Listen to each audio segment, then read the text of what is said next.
అందరికీ నమస్కారం. నా పేరు డాక్టర్ రోహన్ రెడ్డి. నేను ప్యూర్ థొరాసిక్ సర్జన్ని, అంటే లంగ్ రిలేటెడ్ సర్జరీస్ చేస్తూ ఉంటాను.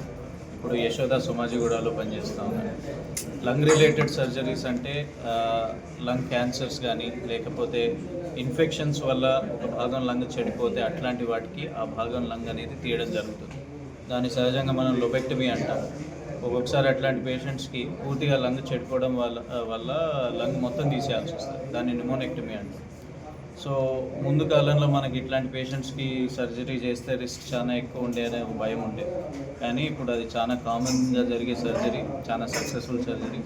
అది కూడా చిన్న కట్స్ ద్వారా, లాప్రోస్కోపీ ద్వారా దాన్ని ఛాతిలో చేస్తే దాన్ని వ్యాట్ సర్జరీ అంటాం, వీడియో అసిస్టెడ్ థొరాసిక్ సర్జరీ, లేదా రోబోట్ ద్వారా కూడా రోబోటిక్ థొరాసిక్ సర్జరీ అంటాం. ఇది చాలా కామన్గా జరుగుతూ ఉంది అండ్ సక్సెస్ఫుల్ సర్జరీ. ఇది కాకుండా కూడా లంగ్స్ కాకుండా కూడా మన గుండె చుట్టూ ఉన్న స్పేస్లో ఒక్కొక్కసారి ట్యూమర్స్ రావచ్చు. దీన్ని మీడియా స్టైనల్ ట్యూమర్స్ అంటాం. ఇట్లాంటి కంతులు, గడ్డలకు కూడా చాలా కామన్గా సర్జరీస్ చేస్తాము. ఇది తొందరగా సిమ్టమ్స్, పేషెంట్స్కి ఎక్కువ సిమ్టమ్స్ ఉండవు, తొందరగా బయటపడవు. మనం ఏదో రొటీన్ చెకప్లో అప్పుడప్పుడు బయటపడతాయి. దాన్ని అంతే వదిలేస్తే అది సీరియస్ స్టేజ్కి వెళ్ళే వరకు మళ్ళీ అడ్వాన్స్ స్టేజ్కి వెళ్ళిపోతుంది. సో తొందరగా దానికి కేర్ తీసుకొని తగిన ట్రీట్మెంట్ తీసుకోవడం ముఖ్యం. ఒక్కొక్కసారి పేషెంట్కి సడన్గా ఆయాసం రావడం, లేకపోతే ఛాతిలో బరువులాగా అనిపించడము, దగ్గు, ఇన్ఫెక్షన్స్లో ఫీవర్ రావడం, ఇవన్నీ కామన్ సిమ్టమ్స్. చాలాసార్లు ఏంటంటే మనం ఏదో ప్రాబ్లంకి వెళ్ళి ఒక ఎక్స్రే తీసుకుంటే, ఛాతి ఎక్స్రే తీసుకుంటే దాంట్లో సన్న షాడో ఏమైనా పడుతుంది. అట్లాంటిది దాన్ని ఒక డాక్టర్ చెప్పి మీరు సిటీ స్కాన్ చేసుకోండి అని అంటారు, కానీ చాలామంది దాన్ని నిర్లక్ష్యం చేస్తారు. అట్లా కాకుండా తొందరగా దానికి ఒక సింపుల్ సిటీ స్కాన్ చేస్తే మీకు చాలా ప్రాబ్లమ్స్ బయటపడతాయి. మన దగ్గర ఎక్కువ కావు, కానీ బయట దేశాల్లో అయితే సంవత్సరానికి కంపల్సరీ ఛాతీకి CT scan, lung CT scan అనేది కంపల్సరీ ఉంటుంది. అది కాకుండా ఇప్పుడు ఏంటంటే మనకి ఎన్వైరన్మెంట్ పొల్యూషన్, కాలుష్యం ఉండడం వల్ల, లేకపోతే చాలా మందికి స్మోకింగ్ ప్రాబ్లం వల్ల లంగ్స్ అనేది పాడయ్యే ఆస్కారం ఉంటుంది. దాన్ని సిఓపిడి అంటాం. లేకపోతే వేరే ఆటో ఇమ్యూన్ డిసీజెస్, అంటే మన మన మన మన శరీరమే మన లంగ్స్ని అటాక్ చేసి లంగ్స్ని పాడు చేస్తాయి అన్నమాట.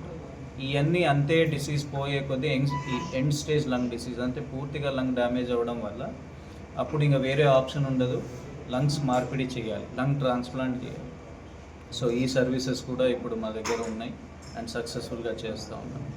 సో లంగ్ సర్జరీస్ అనేది ఒక సపరేట్ డిపార్ట్మెంట్, ఒక సపరేట్ ఎంటిటీ, అది ఒక సపరేట్ డిసిప్లిన్ అండ్ అది సేఫ్గా, సక్సెస్ఫుల్గా చేయొచ్చు. మేము రెగ్యులర్గా చేస్తూ ఉంటాం. అది జనాలకి అవగాహన తీసుకురావడానికే ఈ సపరేట్ ప్రత్యేకంగా మేము చేసే మినిమల్ ఇన్వేజివ్ థొరాసిక్ సర్జరీలో 2 నుంచి 3 రోజులలో రికవర్ అయిపోతుంది. అదే మేజర్ సర్జరీ, ఒకసారి మేజర్ లంగ్ డ్యామేజ్ ఉండడం వల్ల సర్జరీ ఒకవేళ కొంచెం కాంప్లెక్స్ అయితే 5-6 రోజులు పడుతుంది. కానీ సహజంగా ఇప్పటి వరకు మేము చేసిన సర్జరీస్ అయితే దేవుడి దయ వల్ల ఎవరికి ఏ పేషెంట్కి అందరు బాగానే ఇంటికి పోయినాం. 4 నుంచి 7 రోజుల మధ్యలో ఒక రోజు అటుపోయిండు. చివరిగా యశోద అంటే మనకి ఖర్చు అనేది పేషెంట్ కండిషన్ బట్టి ఉంటుంది. మా ప్రాబ్లం ఏంటంటే మన దేశం, మనం అన్నిటికీ వైద్యానికి మన ఖర్చుతో దానికి లింక్ పెడతాం. కానీ ఇట్లాంటి లంగ్ రిలేటెడ్ సర్జరీస్ ఏంటంటే ఇవన్నీ కాంప్లెక్స్ సర్జరీస్. దానికి ఒకటి సర్జన్ ఒకలే కాదు, ముఖ్యంగా అనస్థీషియా సపోర్ట్ ఉండాలి, ఐసీయూ సపోర్ట్ ఉండాలి, లంగ్ స్పెషలిస్ట్, పల్మనాలజిస్ట్ సపోర్ట్ ఉండాలి, ఇంకా మల్టీ స్పెషాలిటీ సపోర్ట్ ఉండాలి. సో అది మనం ఎక్కడ పడితే అక్కడ చేయలేము. సో అందుకే ఇలాంటివి ఈ డెడికేటెడ్ సెంటర్స్ ఉండాలి. దానికి చాలా ఏళ్ల తరబడి ఇవన్నీ ఫైన్ ట్యూన్ చేసి ఈ సర్వీసెస్ ఫైన్ ట్యూన్ చేయడం జరిగింది. అందుకే యశోద హాస్పిటల్ అనేది లంగ్ రెస్పిరేటరీ కేర్లో, పల్మనాలజీలో, ఇంకా థొరాసిక్ కేర్లో ఇప్పుడు ముందుంది. సో ఖర్చుకు భయపడాల్సిన అవసరం లేదు. ముఖ్యంగా ఏంటంటే సర్జరీ చేయించుకోవాలనుకున్నా, చేయించుకోకపోయినా అసలుకి జబ్బు అనేది ఏంటిది, దానివల్ల ఏం హాని జరుగుతుంది, సర్జరీ చేసుకుంటే ఏం లాభం ఉంటుంది, చేయించుకోకపోతే ఏం నష్టం ఉంటుంది అనేది ఆ అవగాహన రావాలి. దానికి ఫస్ట్ మీరు స్పెషలిస్ట్ దగ్గరకు వెళ్ళాలి. లంగ్ సర్జరీ ఎవరైతే చేస్తారో నాలాంటి థొరాసిక్ సర్జన్ దగ్గరికి వెళ్ళాలి.